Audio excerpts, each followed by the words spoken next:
কুমির ঢুকেছে, আমাদেরকে ভয় লাগবে না? কত বড় দেখেছেন কি? হ্যাঁ, নিজে দেখেছি। কোথায় দেখেছেন? এইখানে সেই ওই কোনটা? এই পুকুরে? হ্যাঁ, এই পুকুর।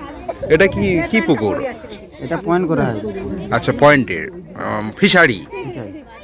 আচ্ছা, মাছ কখন চাষ করা হয়। কখন ঢুকেছে জানা গেছে?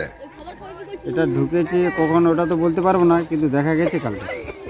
দক্ষিণ চব্বিশ পরগনার রায়দিঘি বিধানসভার অন্তর্গত নন্দকুমারপুর গ্রাম পঞ্চায়েতের দক্ষিণ পাড়ায় গোটা এলাকা জুড়ে চরম উৎকণ্ঠা আর চাপা উদ্বেগ চারিদিকে।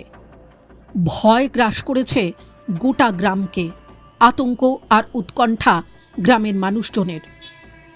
সাক্ষাৎ মৃত্যুদূতের ভয় গ্রামের মানুষের মধ্যে চরম উৎকণ্ঠার জন্ম দিয়েছে। আর এই ঘটনা ঘটে যখন পাশের মনি নদী থেকে উঠে এসে শেখ শাহাদাতের একটি ফিশারিতে প্রথম এই সাক্ষাৎ মৃত্যুদূতকে দেখতে পান এক স্থানীয় বাসিন্দা। কি বলছেন তিনি, শুনুন। কুমির ঢুকছে, কোনো ভয় পাচ্ছেন বা কোনো কিছু? ভয় তো পাওয়ার কারণ আছে, মানে লোকালে কুমির ঢুকছে, মানে ছেলেপুলে মেয়ে ছেলেপুলে এগুলো এসে মানে গরুর জন্য ঘাস কাটে বা জানলি ফালনি আছে ভাঙতে আসে, হঠাৎ দেখতে পেলো। বন দপ্তর এসেছে? হ্যাঁ এসে। তারা কি উদ্ধারের কাজ চালাচ্ছে? হ্যাঁ চালাচ্ছে।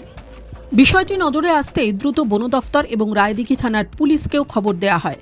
খবর পেয়ে রায়দিঘি রেঞ্জের নলগোড়া বন দফতরের কর্মীরা ঘটনাস্থলে পৌঁছে উদ্ধার কাজ শুরু করেন। এই কুমিরটি যাতে কোনোভাবেই গ্রামে বা লোকালয়ে প্রবেশ করতে না পারে, সেই কারণেই ফিশারির একটা অংশ জাল দিয়ে ঘিরে রাখা হয়েছে। তবে প্রশাসনিক তৎপরতা সত্ত্বেও 24 ঘন্টা পেরিয়ে গেলেও আতঙ্ক আর উদ্বেগ কিন্তু এখনও পিছু ছাড়েনি গোটা গ্রামকে। তার কারণ, কুমিরটিকে এখনও পর্যন্ত উদ্ধার করা সম্ভব হয়নি। বন দফতর সূত্রে জানা গেছে উদ্ধার কাজ অব্যাহত আর পরিস্থিতির ওপর কড়া নজর রাখা হচ্ছে। বিকেলে। কত বড় দেখেছেন কি? হ্যাঁ, নিজে দেখেছি। কোথায় দেখেছেন? এইখানে সেই ওই কোনটা? এই পুকুরে? হ্যাঁ, এই পুকুর। এটা কি কি পুকুর? এটা পয়েন্ট করা হয়। আচ্ছা, পয়েন্টের ফিশারি। ফিশারি। আচ্ছা, মাছ কখন চাষ করা হয়। কখন ঢুকেছে জানা গেছে? এটা ঢুকেছে কখন ওটা তো বলতে পারবো না, কিন্তু দেখা গেছে কালকে। কে দেখতে পেল প্রথম জানা গেছে? প্রথম তারা তাদের বাড়ির লোক জানতে পেরেছে, তাদেরকে ওরা বলতেনু, তা আমরা এসে আমরাও দেখলাম।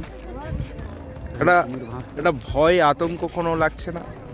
ভয় আবার কি আছে? এই ভয় তো লাগবে, ভয় লাগবে ঢুকছে। কুমির ঢুকেছে, আমাদেরকে ভয় লাগবে না? ভয় লাগবে না।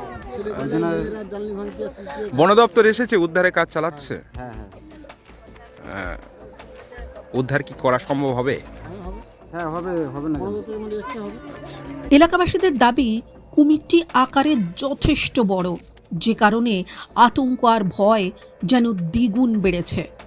বিশেষ করে শিশুদের সতর্ক থাকার নির্দেশ দেওয়া হয়েছে। পরিস্থিতি স্বাভাবিক করতে বন দফতর এবং প্রশাসনের পরবর্তী পদক্ষেপের দিকেই এখন তাকিয়ে রয়েছে গোটা গ্রাম।